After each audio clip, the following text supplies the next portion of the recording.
Are you looking to make a low-carb mac and cheese that doesn't contain cauliflower or some other weird ingredients? If you want the real deal, you've come to the right place. Stick around.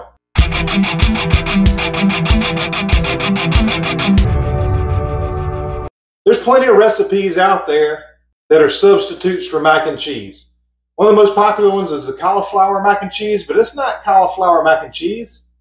It's cauliflower and cheese, and I've got a great recipe for that too, but this ain't it.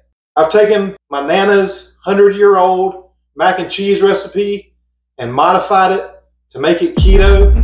Now this mac and cheese recipe is not dripping and oozing with cheese. This is a traditional Southern mac and cheese. But stick around to the end of this video, and if you're wanting one that is oozing and dripping with cheese, I'm going to tell you exactly what it is and when you can look for it. So let me get the ingredients together and let's get cooking. This is what we're going to need to make this keto mac and cheese. You're going to need some butter, and the ingredients on this recipe are very important. Get the best that you can because there's very few ingredients, so all the flavors are really going to come out. The better the ingredients, the better the flavors. You're going to need a couple eggs, and these are local pasture-raised eggs. They're going to have a bright orange yolk, a ton of nutrition, and a ton of flavor. You're going to need extra sharp cheddar cheese. This is very important that you get this extra sharp kind because of the flavor you're going to need to bring out of this. Now, my Nana did not put salt or pepper when she wrote down this recipe because they always do it to taste. So I tried to put the amounts that I think you're going to need, but make sure you taste it and see what you think. You're going to need some pepper and then paprika. She always sprinkled the top with this paprika, so it made it look really nice. Also gave it a little bit of flavor. And of course, you're going to need some heavy cream. Oh, and I almost forgot the star of the show. Let's go over and grab this box, and let me show you my secret ingredient that helps make this low carb without having to eat cauliflower and pretend that it's macaroni. Let's do some real macaroni, y'all. This is the box that contains the secret to my low carb keto mac and cheese. We should see what's in it.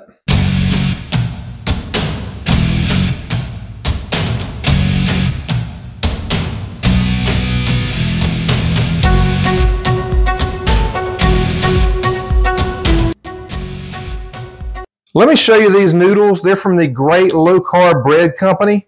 They have a ton of different products, from their pastas to pizza crust, cookies, muffins. They have a lot. This one has 7 grams of net carbs per serving, which is a quarter of this macaroni and cheese. So these are delicious. I will put a link down below so you can order these.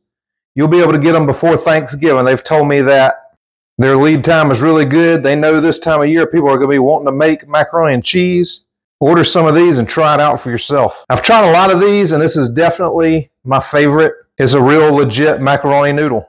Make sure you subscribe to my channel if you want me to help you make all your favorite standard American foods keto, low carb, and delicious. So let me go ahead and prep all these ingredients, and I'm going to show you how to put this awesome 100-year-old mac and cheese recipe turned keto together. I'm going to post a picture of her original recipe somewhere in this video so you can see the recipe in her writing. Anytime I saw something with that handwriting on it, I knew it was going to be good, whether it was a recipe or if she sent me a card. I really miss her a lot, but hopefully she's looking down and it'll make her proud that I'm sharing her recipe with so many people. The modifications I had to make was her original recipe called for margarine, and of course I'm using butter. And instead of the evaporated milk, which has got a lot of carbs, I'm using heavy cream. Now what I'm going to use to put this in today is about a 9.5-inch pie plate. Ideally you want to use a 9x9 square for this one. And I'm going to put in the description a recipe to double it, or you would use a 9x13 casserole dish. Nana used to call this macaroni pie. Today it's actually going to look like a pie. Y'all leave me a comment if you've ever heard anybody call it macaroni pie before. But I'm just going to spray it down with some avocado oil. And I'm going to go over to the stove and start cooking my pasta to the package directions. Once your water comes to a rapid boil like this, we're going to pour in this macaroni. And you're going to want to stir this up a few times during this process. It's going to take about 11 minutes. It cooks a little bit longer than normal pasta because of the amount of protein in it. So just check it after about 10, see how it's doing, but I think 11 is a perfect time to boil this. And just give it a little stir every once in a while. You don't want this to stick together. And what you're looking for is you want it to be al dente. So when you take one out to try it, you want it to have a little bit of bite to it. You don't want it to be mushy and falling apart. So we'll check back after a few minutes and see how it's looking. Okay, so 11 minutes was perfect. I'm going to take this over to the sink and drain it. We'll let it sit there and drain just for a minute. Look at that. That's not cauliflower. That's the real deal noodles right there. Check that out. We'll come back and put it together. What we're going to do first is add in about half of this pasta into our pie pan, because we're making macaroni pie. Just going to kind of get that out like that. And I'm going to mix together the eggs, the milk, and the water. Go ahead and stir that up a little bit. And what I'm going to do, I melted this butter. It's a little hot. So I'm going to pour a little bit at a time in here just to cool it off a little bit. And then we'll put that to the side. We'll go ahead and dump in the spices into here as well. And all that is salt and pepper. The flavors of the ingredients really need to shine through. That's why I like this pasta so much. So we're going to take half of this cheese and sprinkle it all over here. And get that nice and even. And then we're going to take the other half and pour on just like that. Now I've preheated my oven to 400 degrees. That's what it's going to cook at. I'm going to put the rest of this cheese on there.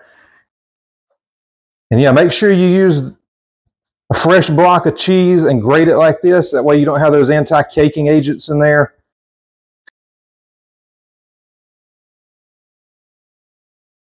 So what I'm going to do now is just combine all this together.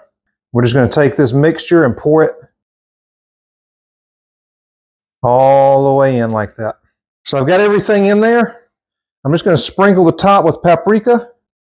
We're going to put it in a 400-degree oven for 30 minutes. And I'm going to show you what it looks like when it's done.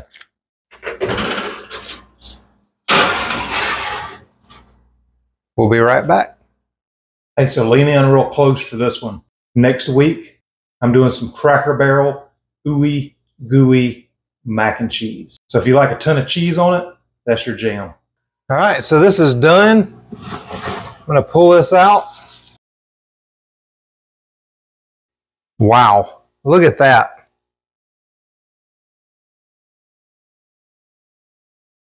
So let's try it out. So let me go right in here and get this little bit. That looks delicious. You see that crust right there? That's what you want on this traditional Southern mac and cheese. So let's try Nana's mac and cheese.